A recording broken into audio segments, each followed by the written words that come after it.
My name's Lex Bell, Lexbell. I'm the Chief of Police for the Moab City Police Department. Today, we are going to talk about a cold case that has been in this community 51 years and it's gone unsolved. And it's an emotional day for a lot of people in this room, so you'll understand as we go through at least our portion of what we want to present and how we want to speak about it. But I want to lay kind of some quick groundwork, or at least some background on this. On Friday, March 2nd, 1973, Ann Woodward found herself alone at the bar with an unknown male. That man would end up robbing her, assaulting her, and brutally murdering her by strangling her with the leg of her own pants. Ironically, 51 years later, that pair of pants is what led us to her killer. I'm going to quickly turn time over to our detective, Jeremy Drexler. He took the initiative when he came here. I myself just started with Moab Police Department 2 years ago as the assistant, and now I'm the chief. We've been recruiting talent and people with a lot of experience for this police department. We've done a great job with that. Detective Drexler is an outstanding detective, and he's done an amazing job with this. No one assigned this to him. He saw that it was not solved, and he said, this needs to be solved, and I'm going to solve it. So I want to give him a lot of credit for that. Sheriff's Office has also been an integral part of where we are today. Without them, clearly we wouldn't be here as well. Detective Drexler is going to go through a few slides to show you how we got from 1973 to today, and he will let everyone know during his presentation who we have now learned was the killer of Ann Woodward. Detective Drexler.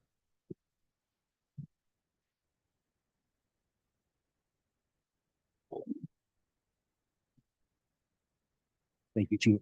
Thank you. I'm going to start out stating by it certainly wasn't the leadership we have now, the leadership we have at the Sheriff's Department. It was a collaborative effort of all of us working together.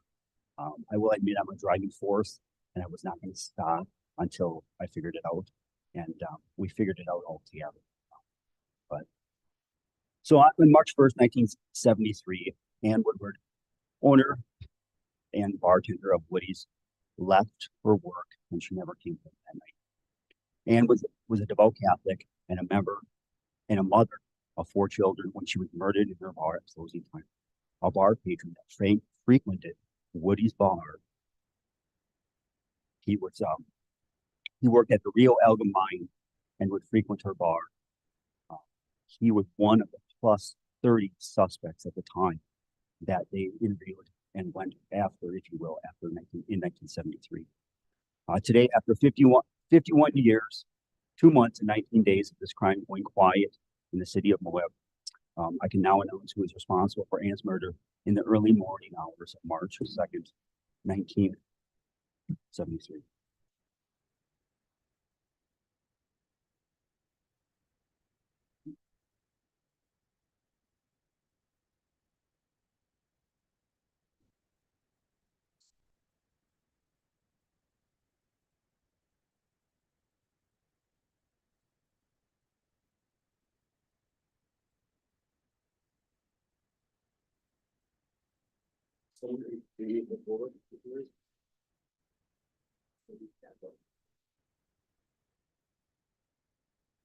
We need to move the lectern.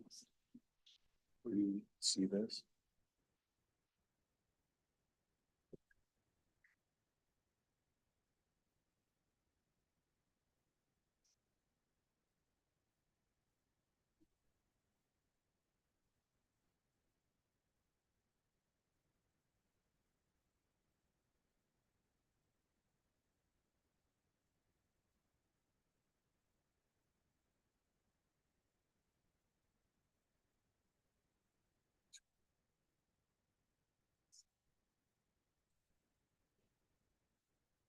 In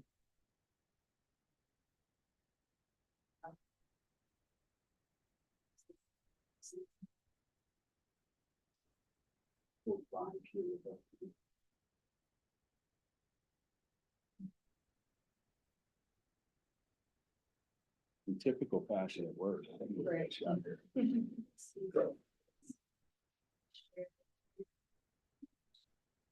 This one? Yeah, yes. Yes. Thanks, Summer. Sorry.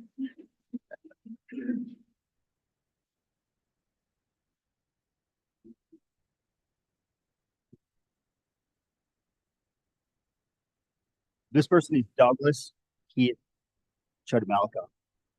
He was approximately 35 years old when he took hands from her husband, her children, and the community of Moab. Douglas Keith Chudamalka was born February 7, 1937 in Nebraska. He also died in Nebraska in October of 2002. He had a criminal history that expanded several states and several decades. If he was alive today, I would be asking Grand County District Attorney Steve Stocks for an arrest warrant for Douglas K. Chudamalka for the crime of first-degree murder for his actions on March 2nd, 1973. I have several PowerPoint slides here that I can go through, and it describes the DNA process and how we found him, how we found the DNA, as well as the case as a whole when it started from 73 until it ends here today. I want to extend my condolences to the Woodward family and hope today's announcement kind of provides some small measure of solace and closure from 1973.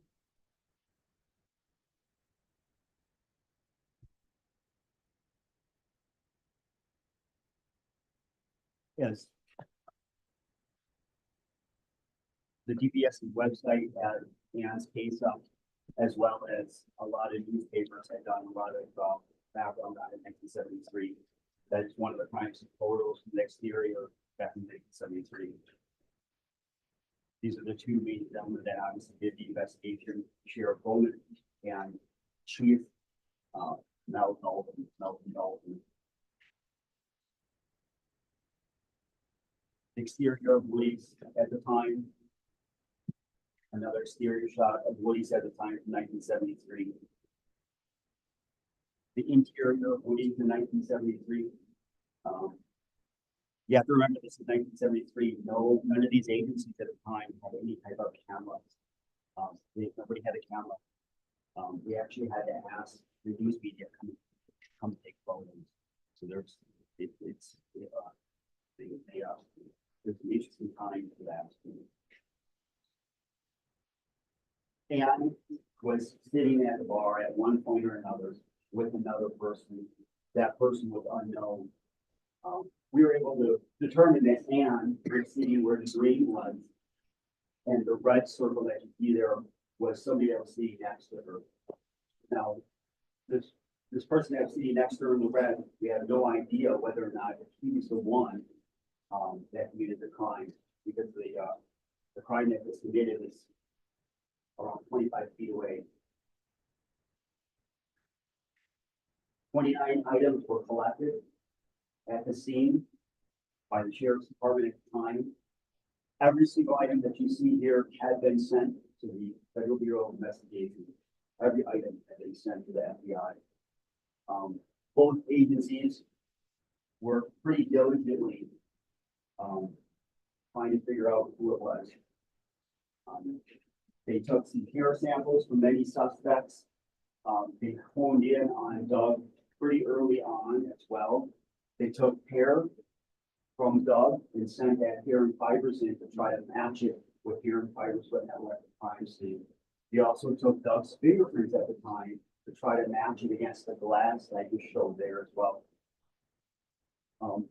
It's to note that Melvin Dalton would later on in the interview state that he felt that he, again, a homicide detective would be better off.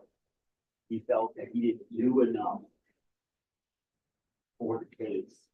And Melvin had such forward thinking that on the sheet on the right, he wanted to match Doug's blood type with the way a cigarette was smoked and taking the filter and sending it to the FBI to match the blood type. The FBI sent the cigarette back and basically stated, this is too much forward thinking. We can't do that. We can't match a blood type with a cigarette. Those cigarettes didn't come back to us. Those cigarettes stay in the same part when they were sent back from 73 FBI in the same month. No one had touched them since FBI sent back when I found them. Many latent prints were taken from the scene. The main glass that the suspect may have drank from. None of the fingerprints matched any of the suspects. And back in 1973, we didn't have what we have today, digital fingerprints, other things that we can utilize and help us out. They really went after the fingerprints on whoever was sitting next to Anne to figure out who killed her. None of the fingerprints match. I've had cases in the past as well where I had fingerprints that haven't matched and I had to go a different way of it. So they kind of started doing a different way of it, started doing polygraphs as well.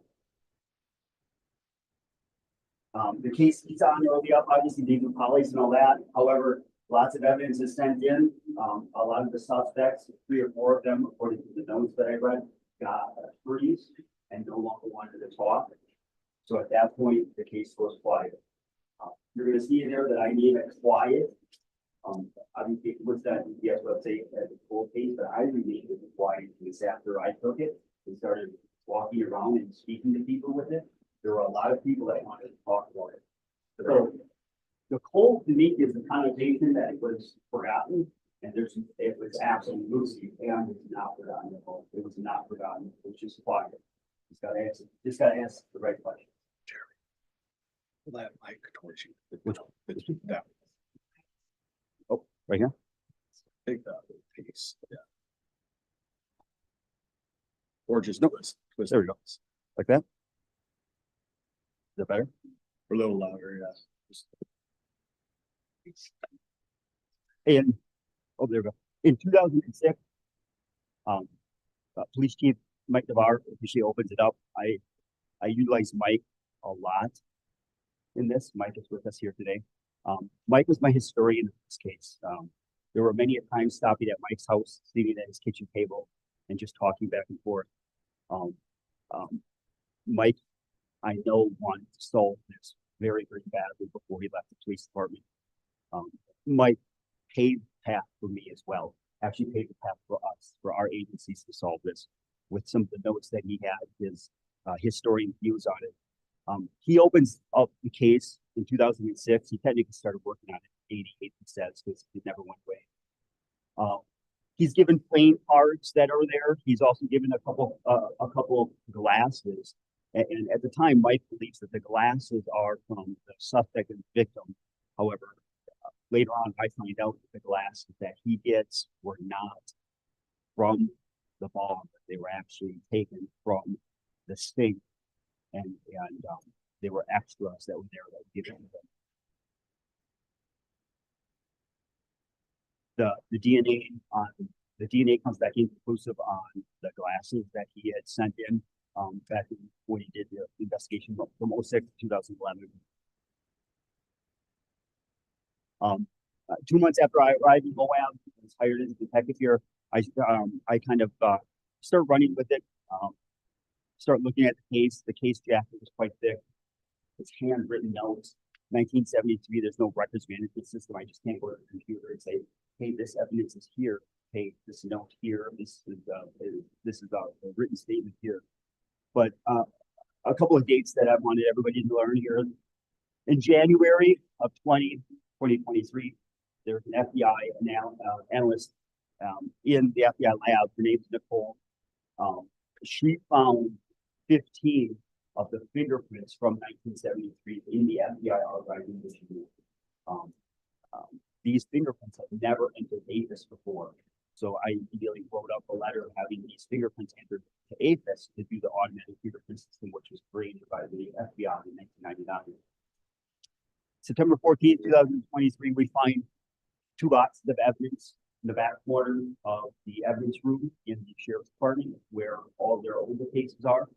In October 13th, we find additional OME photos, which greatly help us out as well. And then November 1st, the evidence goes to the crime lab, and then May 21st, we get the DNA result.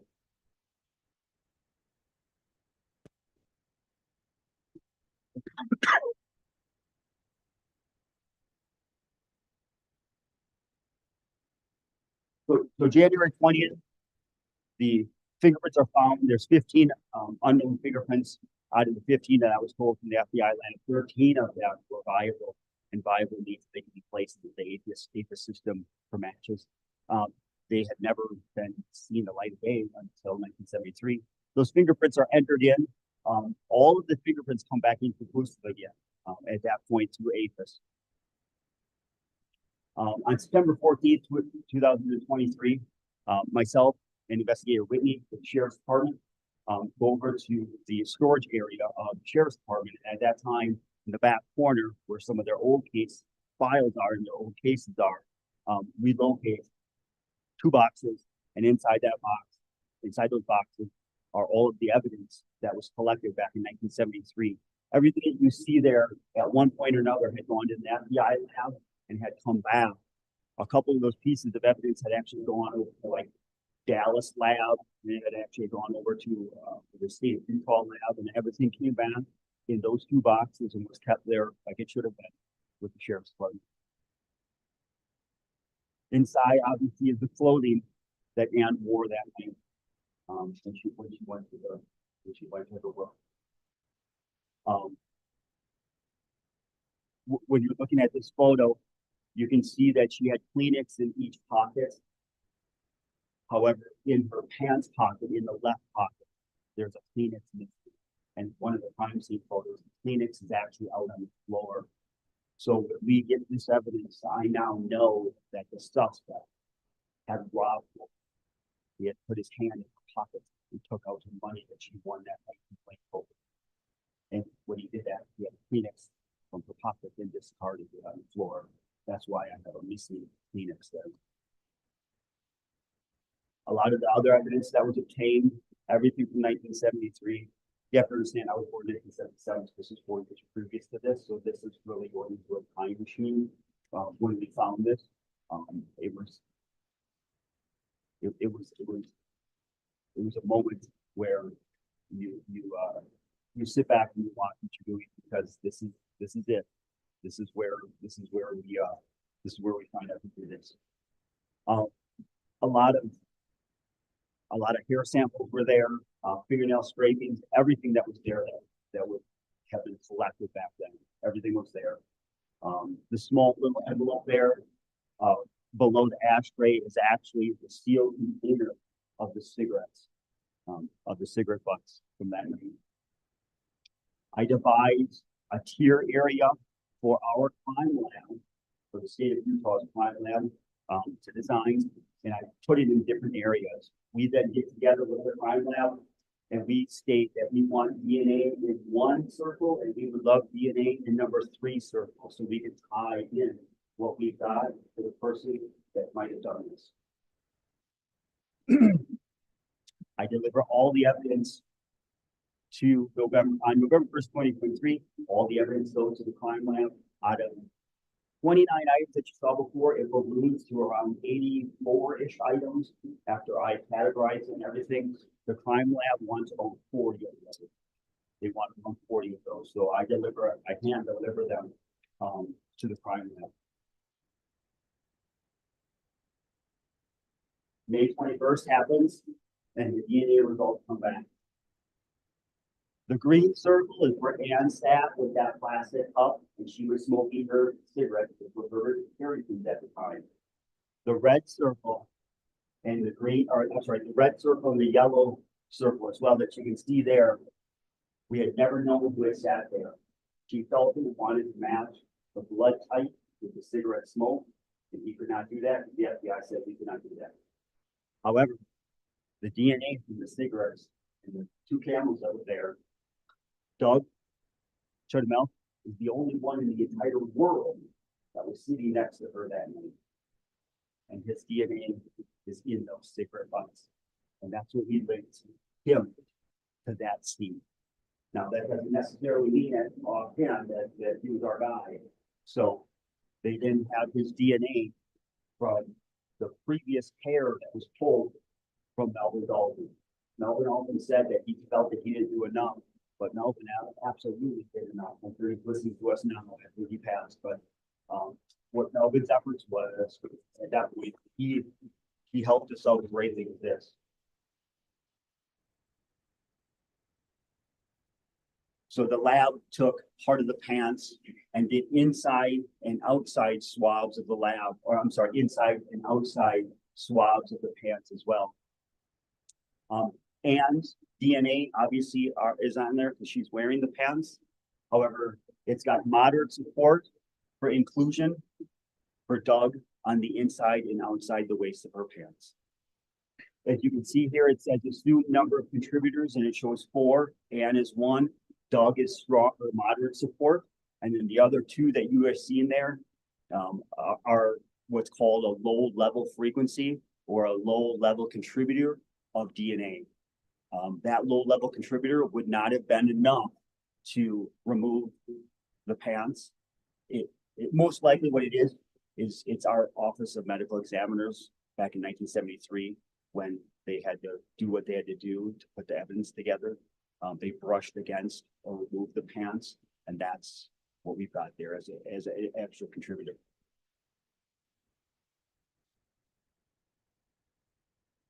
The pants that you can see here, they were white and blue, but when you're looking at the blue portion there, that is the inside of the pants. That is the inside of the pants. It's very, very important to recognize this because this would be brought up. This would be brought up in court if Doug was alive today. The pants, when they were removed, the right leg went inside out. The left leg did not. So when Ann is strangled with her pant leg, it's the inside of her pant leg. So if you're at a bar setting, we can brush against people. You can do transfer DNA. If your pants are inside out, it's impossible to have DNA on the inside. The swabs of the shirt as well on all the buttons had Doug's DNA on all of the buttons of Doug. I'm sorry, all the buttons of the shirt had Doug's DNA on them. That's the shirt. The shirt was just a snap button shirt. And then the cuttings and the swabs of the inside of the pant leg that I was just talking about, where it's the inside of the pant leg. There are four contributors. Obviously, Ann is one of them, and very strong support for including is Doug K. Chudnock. You can see that it says 4 there. The other 2 are so low level that the person most likely is the Office of Medical Examiners. When I asked the lab tech about the 4 contributors, she indicated that the only person that could have tied the knot at that point with the strong support that you got there with what it was left behind, you have nighttime, sweaty hands, is going to be Doug Chometa. The other 2 contributors, I'm pretty certain, is the medical examiner's office while they removed the knot from her.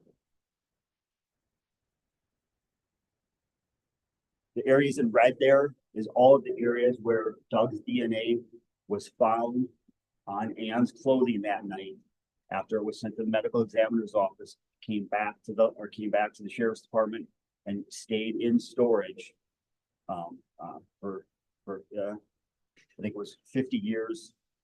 It was 50 years, 9 months and 12 days is when it was found.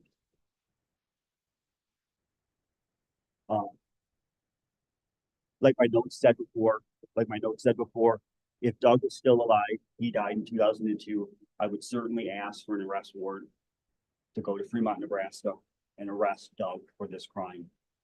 There is enough probable cause at this point to charge him with the murder of Ann Woodward from March 2nd, 1973.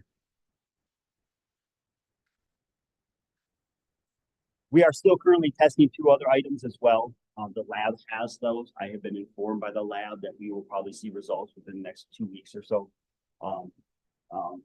Doug's DNA will be entered in CODIS as well after this is done. I know Doug traveled extensively.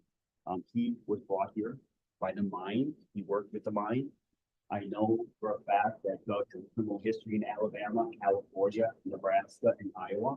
There's other states that I know that he's been at, and those are the states on the bottom, which there's a good possibility that if he's done other crimes that nobody knows about and his DNA is in CODIS as an unknown, with this case, it will come forward as a known.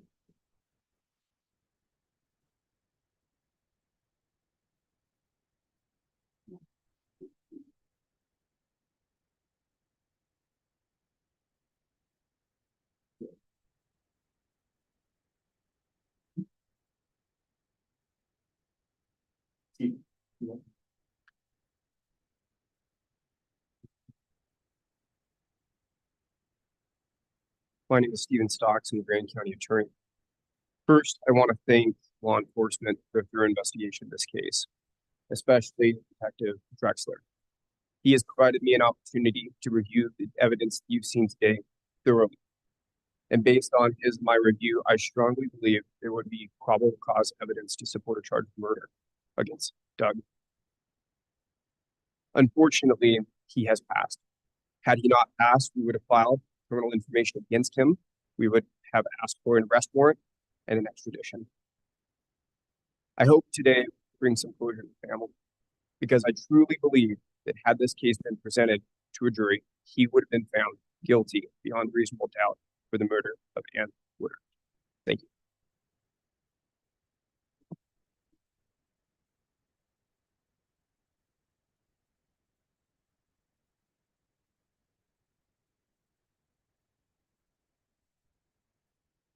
Thanks everybody for coming today. James Wiggins, Grand County Sheriff. I would like to thank everybody for coming to this press conference. We're here today showing what interagency relationships can accomplish. This case would not be where it is today without the efforts from both the Moab Police Department and the Grand County Sheriff's Office. I want to highlight and give extra credit to Sheriff Bowman in 1973 for his crime scene evidence collection, and to the office for properly storing that for 51 years so it can be effectively used today.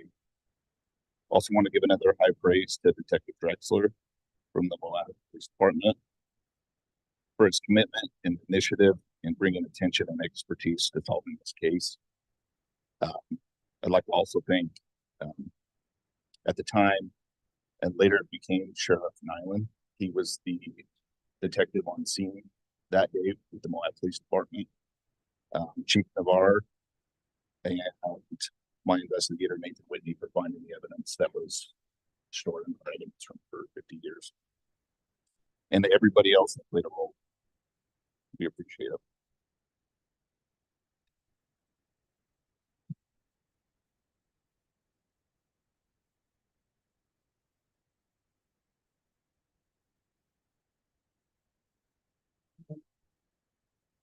You've thanked everybody for me.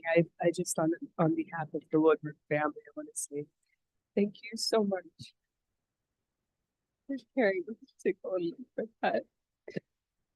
And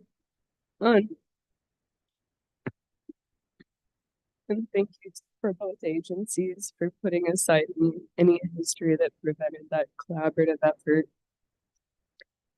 I think this closure has been a long time coming.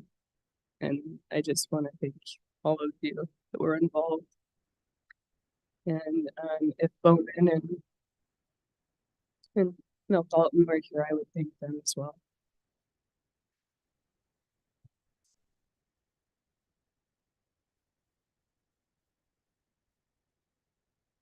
It was Annie Dalton, granddaughter of Ann. We are going to wrap this portion up. I wanted also to thank every law enforcement officer over 51 years who put their heart and soul into this case, and for none of them giving up on it, for the great work and forward thinking of past detectives and the chief of police and sheriffs that preserved items that at the time couldn't even be tested, but they somehow knew that someday that would be the piece of evidence that could break this case open. So, pretty amazing that 51 years later, we're able to do this. I also hope now that we've identified Ann's killer, family, or at least the community, can maybe find some sense of closure. And I pray that it also gives Ann's family some peace at this time. We're going to stop live recording here and make ourselves available for some questions. And if you want to just ask which individual you'd like to talk to. Additionally, the current owner, Sherry Beck of Woody's Tavern, is open to having you go to that so you can see the scene where this actually did occur after we leave there.